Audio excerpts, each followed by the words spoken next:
Welcome to my channel, or welcome back to my channel. My name is Heather and I make videos about politics and mostly about the horrific weaponisation of anti-Semitism against the left in the Labour Party and beyond in the UK. And so it kind of felt like it was on my beat to do a video about Jeremy Corbyn being blocked from standing for the Labour Party by the National Executive Committee. But I kind of didn't know what I wanted to say about that because I've said so much related to it. So I thought, why not invite on a friend of mine and we'll have a chat about it. So hello. Hi, I'm Talal, and I'm also very interested in the way that the Labour left has been pushed out. And we've had a conversation previously about what's going on in the Labour Party. Yeah, everyone should watch that. Obviously, there's a video why the Labour left is dead. Where we talk that through. So obviously you kind of know where we're coming from on this, that we're not very hopeful, but we have a little bit of hope. So what we're going to do in this video is we're going to do it kind of in two sections. The first section is, should Jeremy Corbyn stand as an independent in Islington North? Now he's been screwed over by the Labour Party. And the second part of the video is going to be, will he do that? And I think we're kind of going to agree mostly on the first part, and we're going to totally disagree on the second part. Okay, because we've actually got a bet on the second part, right? So we'll tell you about that. So let's start with, should Jeremy Corbyn stand? So definitely for me, we need to start standing up for ourselves and left. Jeremy Corbyn is a symbol of that. If he doesn't stand, it feels like yet another capitulation to the power of those who are pushing back against us. I completely agree.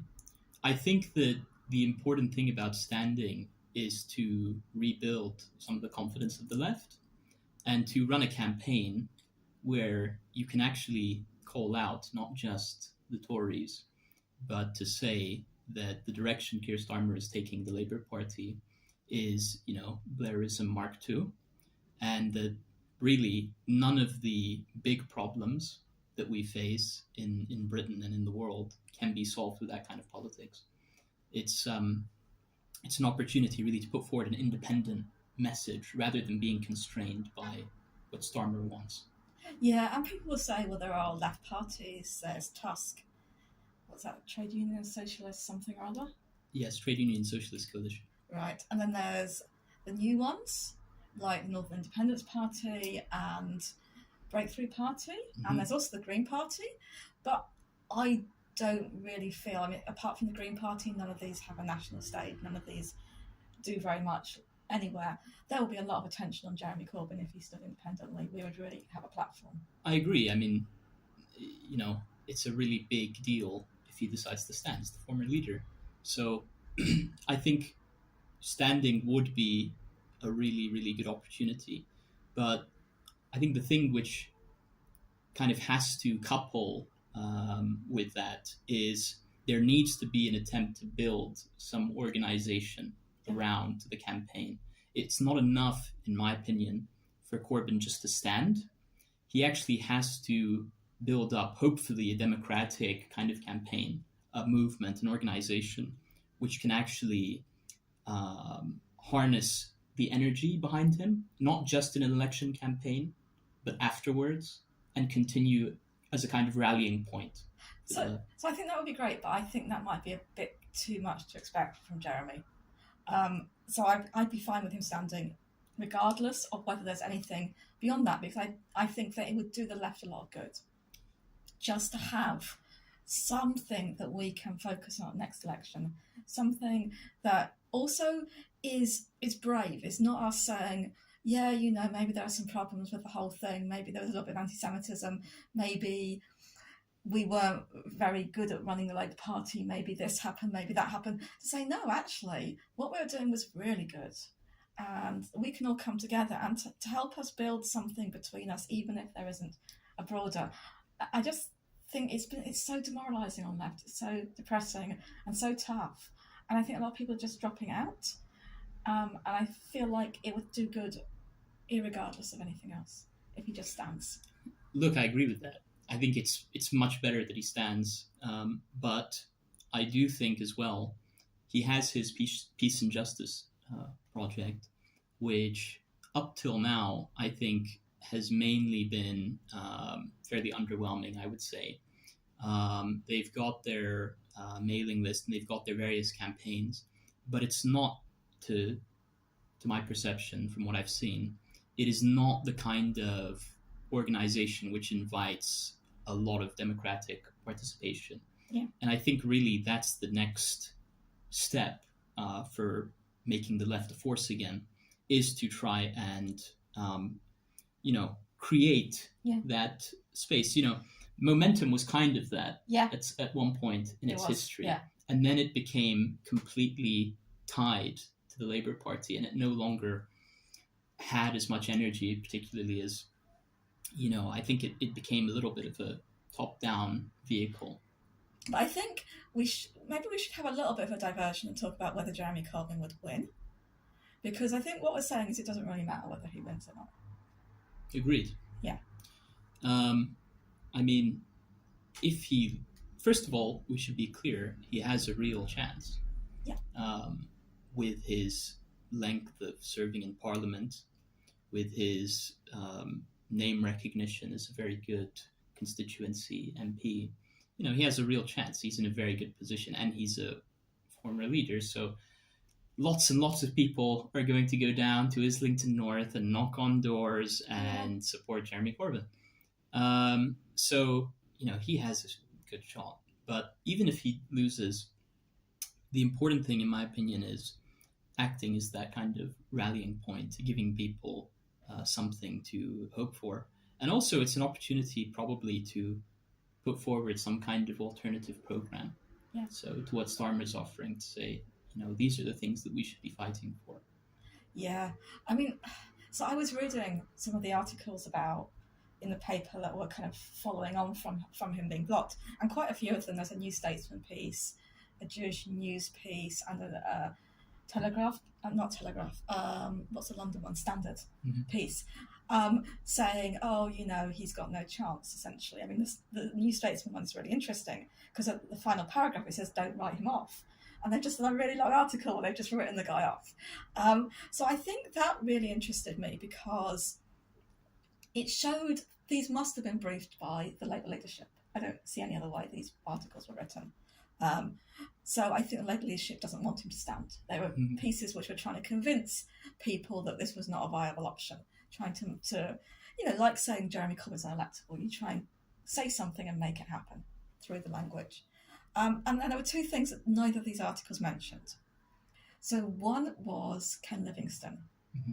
So they would always, when they were saying he's got no chance, they would talk about other MPs who had moved from a party to being independent, who didn't always lose, but generally lost. But the most comparable thing is when Ken Livingstone was blocked by the NEC from putting himself forward to run for Mayor of London. And what happened then was he stood as an independent, got chucked out of the party, won, beat the Labour candidate, who I think was Frank Dobson, and then got readmitted to the party. Now, given the kind of level of knowledge that people have about Jeremy Corbyn, that's a similar situation. Nobody mentioned that because these articles were trying to convince us he was going to lose.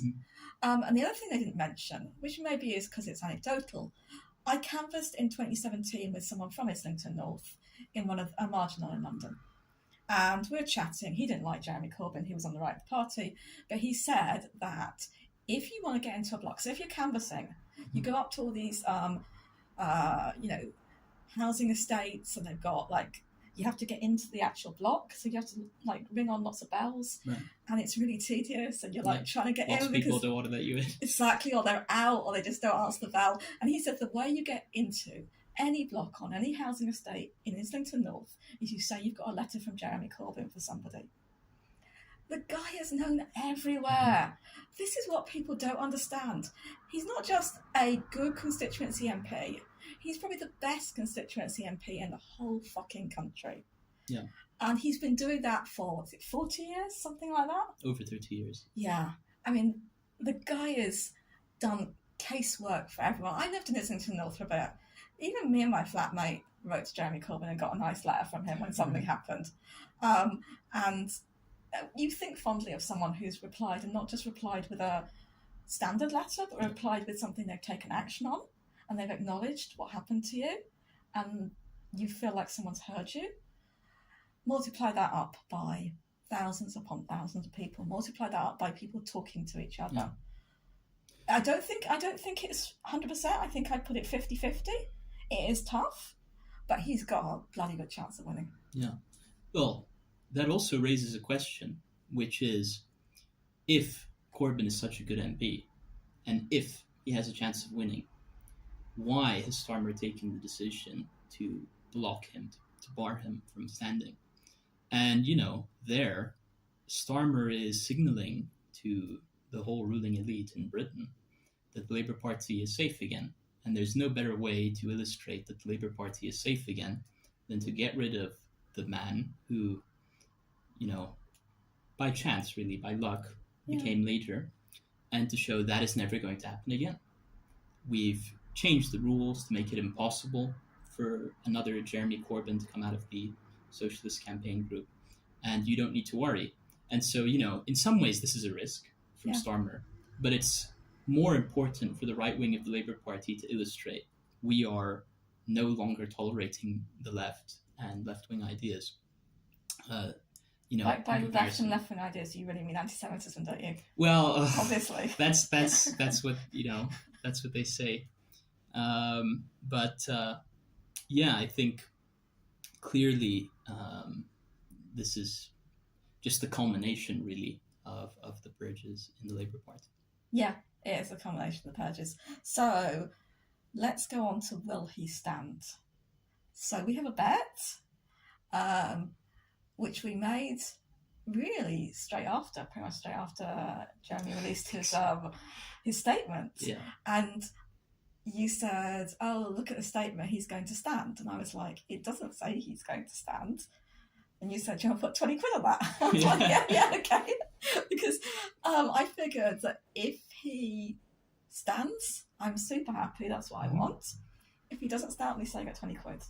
So, right. To, do something fun, yeah. to drink myself into oblivion. I don't know if you can do that for 20. I can do that for 20 quid. My tolerance went right down during lockdown, okay. So I could definitely do that. Well, yeah, I think I'm not going to claim to have any prophetic abilities, but I think balance of probabilities suggests that he will give it a go. And I think his statements, generally speaking, although they don't say explicitly that he will stand, they do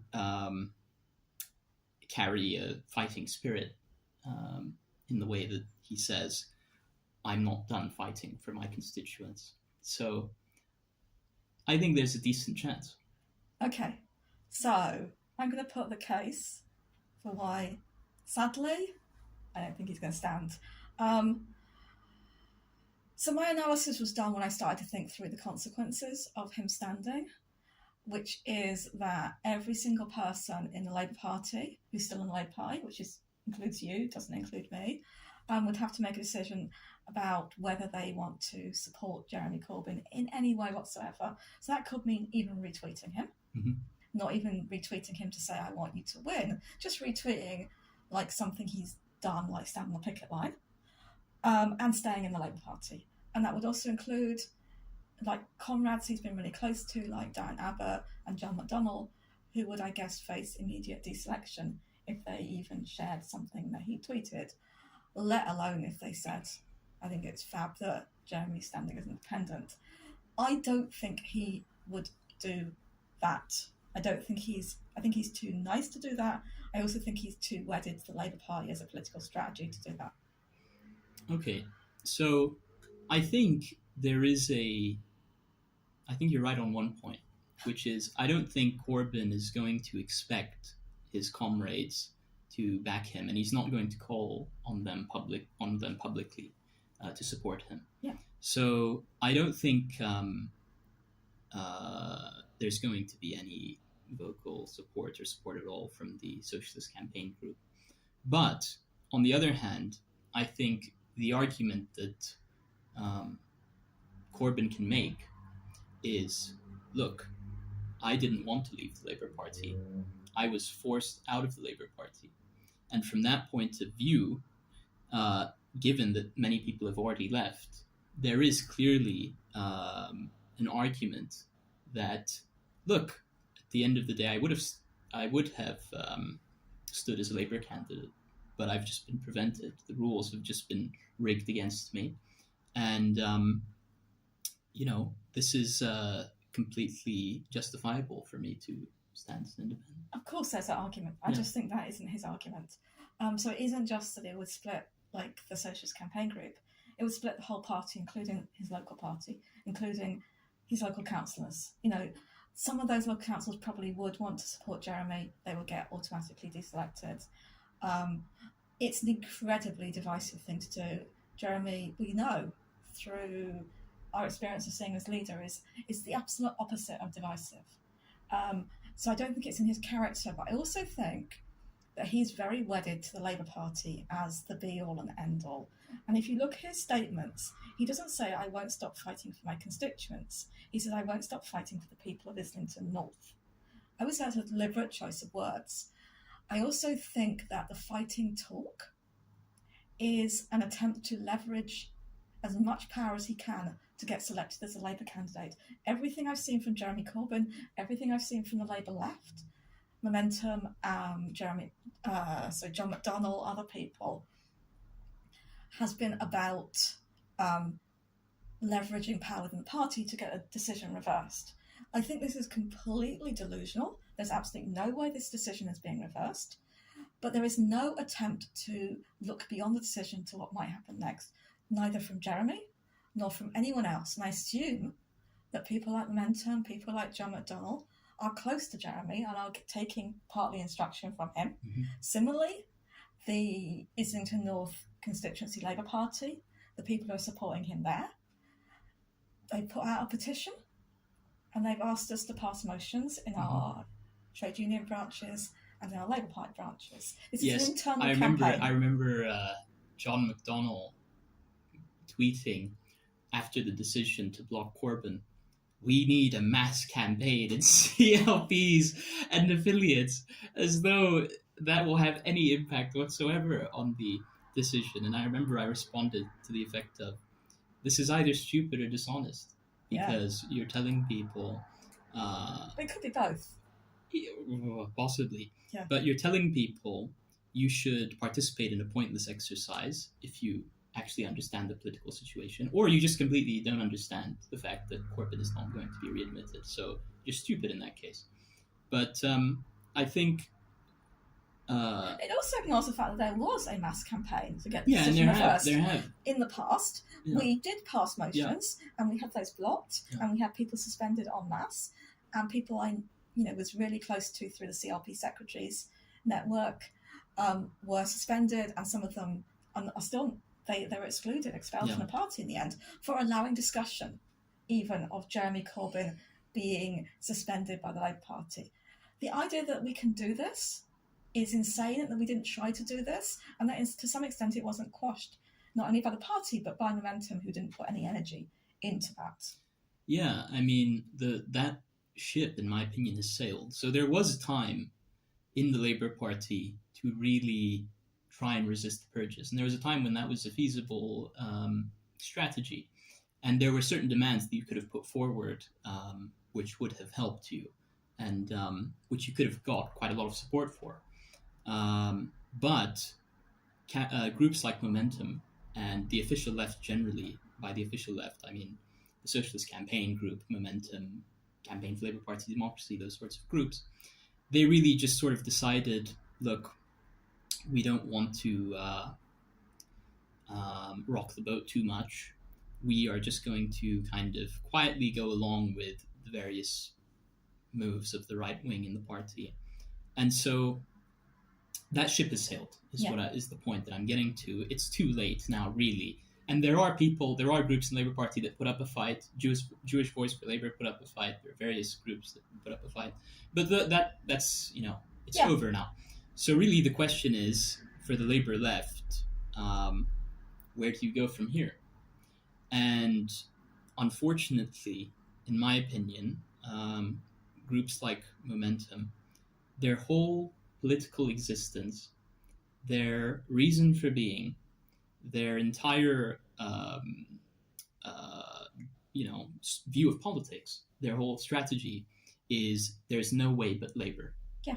And they put out a tweet thread, you'll remember, where they said any idea of going outside the Labour Party is a waste of time. It's no alternative. Yes, it's the siren call of despair. You just need to sit down and work in the Labour Party. And so for me, I have no principled objection to working in the Labour Party, but it's a tactical choice. So it's not something where you say, we must work in the Labour Party. It is simply a principle. You say there are conditions and circumstances where it's appropriate, i.e. 2015, 2016, you definitely join and participate because that's where the opportunities are. Yeah. But at a certain point, you recognize, okay, this is kind of futile now, and we need to concern ourselves with other things. But they don't take that view. They take the view that no matter what, even if we're being prevented from the most basic expressions of left-wing opinion, from calling out unjust expulsions, from whatever, we just have to stay and be quiet. Yeah, I mean, I think it's really interesting because a lot of people blame John Lansman for a lot of the things which went wrong in Momentum, but actually the position hasn't changed since John Lansman completely let go of Momentum, has nothing to do with it. And that is because it's almost built into the DNA of Momentum, as you say, that if you are going to be the Labour Party is the be-all and end-all of being on the left, okay, you maybe do other things as well, but you have to be in the Labour Party. Anything else is the siren call of despair. Then you end up with this kind of capitulation. You end up with this kind of compromise, with these kind of tactical manoeuvres, this kind of doublespeak, the kind of stuff which actually, I mean, John Lansman got really slagged for an article he wrote saying Starmer is disgusting for doing this. Starmer is essentially a Stalinist. But I hope Jeremy doesn't stand. But what else are you going to say if you're in the Labour Party? If you take that route, you have to hope Jeremy doesn't stand. Because if Jeremy stands, it blows the Labour Party up. And part of the reason why I want Jeremy to stand is to blow the Labour Party up. I think it's necessary. But so you also mentioned earlier, there's this risk of a split. Lots of people will go for Corbyn, and there's going to be all these internal divisions. The thing is, the split has largely already happened. The split has been forced by Keir Starmer. I mean, tons of people have left. Yeah. Lots of groups have been proscribed. People have just been auto-expelled. You've been expelled. Many people, anyone who really takes a vocal stand in the Labour Party is expelled. So that split really has largely been forced through by the right wing. The left was doing its best not to split. The left was trying to say, look, we can still survive, we can still do this. But at this point, I think it's just delusional to continue pretending as though, whatever is left behind is really some kind of dynamic force which is going to come back and reclaim its place in the Labour Party. I just think, that split has happened. The left is going elsewhere. And maybe it's going in a kind of weird, inchoate, unstructured direction, but it's going in different places. The energy is dissipating. Yeah, and while Momentum just says all we can do is stay in Labour, I think it makes it even more inchoate, everything around it. Because in some sense, it's a block on organising outside. Because of this centripetal pull to Labour. And I think one of the things which really... So what they don't say in Momentum is that actually if you stay in Labour, you have to capitulate over and over again. And one thing you have to give up is the capacity to speak truthfully. And the one thing which has really frustrated me beyond anything is the insistence that we only fight Jeremy's exclusion on the basis of democracy. I don't think this is a matter of democracy, right? Jeremy Corbyn's Labour Party blocked certain people from standing. It did that because, I'm not sure I agree with this, but there are decisions made within the party as to whether people are suitable to be candidates. Due process decisions, right? Not due process, what's the word? Due diligence. Due diligence, thank you. And so it's appropriate that Jeremy Corbyn face the due diligence process.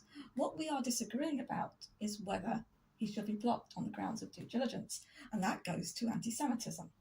And so this avoidance of talking about anti-Semitism is part of the problem for me. And I think one of the reasons why I want Jeremy to stand is because then maybe we can have an honest conversation about it and say this wasn't ever about anti-Semitism. This was always about a purge on the left. and we need to kind of come clean about that, and we need to have an honest conversation about that. So does my head in. Yeah. No, I agree. I think, unfortunately, there's still a failure broadly on the left, more on the official left, to acknowledge that what happened to the Labour Party was a purge, and that actually that process really began under Corbyn's leadership. Yeah. Under Corbyn, the EHRC definition was adopted. Under Corbyn, you had the beginnings of this kind of, system of discipline, which was really, in many ways, I think, kind of draconian. Yeah. But nobody really wants to recognize that this has been a targeted attack on the left. And I think the most potent evidence of that is, find me the people on the right wing of the Labour Party. I mean, there are probably a few stray exceptions, but find me the people on the right wing of the Labour Party who, you go into their political history, you go and you see all sorts of racism, all sorts of, appalling election campaign materials in the past. I mean, all sorts of things. And find me someone who's been disciplined. And, people will say, well, and they might say that was a long time ago, you can't apply the rules retroactively. Well, first of all, the rules get retroactively applied to the left, because if you were in a prescribed group, then they can also expel you. And then you also would have to make the argument that Labour's rules at that time must have allowed people to say appalling things about immigrants, or, which I think is also debatable. But really, I mean, it seems like only people on the left can be disciplined for bad behavior, and people on the right can do whatever they like. I mean, anyone who's still supporting the war in Iraq says that was a good idea. That's clearly should be chucked out for racism. That was clearly a racist war, right? Anybody who supports Zionism should be chucked out. Clearly, Zionism is a form of racism. Anybody who doesn't want to block the selling of arms to Saudi Arabia should probably be chucked out for all sorts of reasons. This is assuming that you agree with this principle, which has been introduced, that the Labour Party shouldn't allow broad free speech. So that principle only gets applied to the left. Yeah. The principle that you don't get to have broad free speech is only used on the left. If you're on the right wing, I mean, you can say lots and lots of stuff. You can support wars, you can support Israeli apartheid, you can do all sorts of things. On the left, you're walking on eggshells talking about subjects like NATO. So, obviously, the left has been targeted, and, it's just silly to pretend otherwise. Yeah. I mean, I think it's interesting because there is a kind of coming out and saying it now, which is happening. Owen Jones has said it. I mean, he's always a little bit late to the party, and he's always a little bit like not drinking at the party and not really into it, isn't he? Even once he gets through the door. But he has said it, and I think it's because even some of the mainstream commentators are saying it. So if some of the mainstream commentators say, you look fucking stupid if you're on the left and you're not saying it.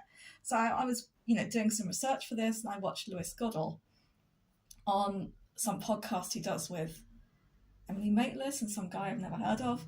But we'll put a link to like loads of random stuff in the description below this video. And he says very unequivocally, this is an attack on the left. He doesn't talk about antisemitism. And the interesting thing he says is, well, I said to some people on the left during the leadership election, would it be so bad for you if Keir Starmer won? Because look, he's saying he's going to unify the party. He's saying, I've got all these pledges which are kind of carrying on the legacy of Corbyn. And he said that the people on the left said to him, no, you don't understand. We're going to be out if he wins. This is not he's not being truthful. And he doesn't really say, well, maybe I should think about whether I'm a bit of an idiot, that I work in politics and didn't know as much as some random grassroots activist. Mm-hmm. And not only that I didn't know that, but that nobody I work with had any understanding at all, including people on the left like Owen Jones, like people in Navarra, who were all, let's give him a go, let's listen to what he says. And if they were picking holes with him, they were doing it on the grounds of what he was saying, not on the grounds of a structural analysis of what he was going to do because of who he was, who was supporting him, what he stood for. So I think there has to be a little bit of learning, because of course all those people who did know what was coming, like us, are cranks, right? And we're conspiracists. And our views are still seen that way. And I think there has to be a little bit of a, well, maybe we need to get rid of this idea that some people are cranks and some people are conspiracists, and we should just look at the rational arguments people are making and talk about those. And if those have validity, then we have to deal with them. And we don't just say, I'm not going to read an article in the Canary because they're cranks. We're going to say, actually, this is a good piece of journalism, and maybe I'd have known Panorama's a piece of shit years ago if I read the fucking Canary, if I didn't dismiss it. I'm getting really angry now. But it just really annoys me. Yeah. No, there has been this division on the left between, people who are acceptable, respectable, and fit to go on BBC programs. And then there's the rank and file weirdos, these strange people. Like us. So, it's unfortunate, but I think there is some level of kind of, the left always talks about how it's a movement which is driven by ordinary people, and it's important to have democracy. But this comes to a broader point, which is, if you look at ordinary members of the Labour Party and you look at people on the left, my impression is that a lot of their ideas and feelings about this whole issue of Jeremy Corbyn standing and what next for the left aren't really being given much consideration. Yeah. And the Labour left broadly, I don't think is a very democratic left. We talk about the campaign for Labour Party democracy, but, Labour left democracy is lacking, I think. How are the SCG, the Socialist Campaign Group, how are they held accountable to the left? I mean, if people think that John McDonnell is saying obvious nonsense, how is he questioned and held accountable by the Labour left? I mean, I don't see it happen. There's just Twitter replies, but there's no institutional procedure for saying, okay, what ought we do as the Labour left? It's kind of all, it feels very managed. Yeah. I listened to, there was no Arise is a kind of left-wing, will organise different sessions on different things that are happening kind of group, isn't it? I don't know what they are beyond that. Yeah. And they organised Let's Talk About Jeremy Corbyn Being Blocked, which had lots of speakers, all the usual suspects, except nobody from the Socialist Campaign Group. I didn't listen to it on the original Zoom. I listened to it afterwards, but my impression was that it was handled through Q&A. Now, what Q&A means is you haven't got the chat. Mm-hmm. You've got the questions go into a centre, so you don't see other people's questions. Right. Although they did know where people were coming from around the world, so maybe there must have been a chat of some kind. Mm-hmm. But how much discussion there was going on, I don't know. But it felt to me very frustrating because, again, it was all this is terrible, and we have to stand up for democracy. And no one spoke about anti-Semitism. I don't know how much of any pushback there was. And what really annoys me is every single right-winger from the Labour Party who's gone on the media to talk about why Jeremy Corbyn's been blocked, none of them have said what it says in the motion that was put to the National Exec, which was just a fudge. Mm-hmm. They've all said, well, anti-Semitism, anti-Semitism, anti-Semitism, anti-Semitism, anti-Semitism. Mm-hmm. And I looked at the Jewish Chronicle coverage of this. They had 2 articles. They're both opinion pieces, really toxic. And they're very clear that it's about anti-Semitism.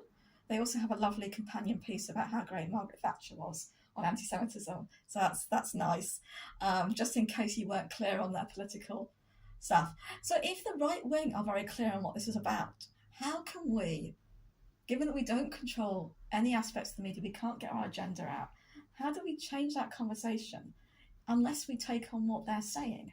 Can we simply go, democracy, democracy, democracy? It's just easier, isn't it? It's easier to just say, well, this should be a democratic process. And you feel like you're on firmer ground there.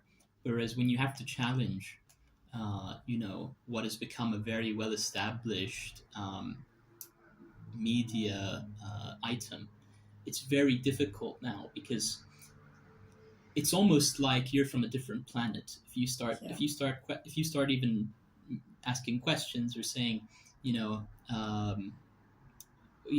we dig a bit deeper into the evidence for this, widespread anti-Semitism phenomenon? And it's very difficult to have any evidence-based, fact-based discussion, and that's after multiple official reports and inquiry. You still can't really have a debate. No. And even though people will say, or I think the EHRC said that people should have the right to debate certain issues around anti-Semitism, and maybe Ford upheld that position. I can't remember now, but that's not the reality in practice. In practice, there is no real conversation happening. In fact, I maybe mentioned this to you at one point, but I can't recall in the whole history of the labor anti-Semitism crisis a real concentrated, focused debate. Not a short TV special with people shouting each other down. Yeah. But I mean a real concentrated debate about what is the extent of anti-Semitism in the Labour Party? What does it mean for anti-Semitism to be weaponized? What is the way to deal with these types of issues? I don't think I've ever heard a serious conversation about that. No. I mean, that was the first. Those kind of conversations have been silenced. And they've partly been silenced, of course, by EHRC and by Ford. But before that, you were saying about the purge starting under Jeremy Corbyn. And one thing that is important about that is denialism was created under Jeremy Corbyn as a category.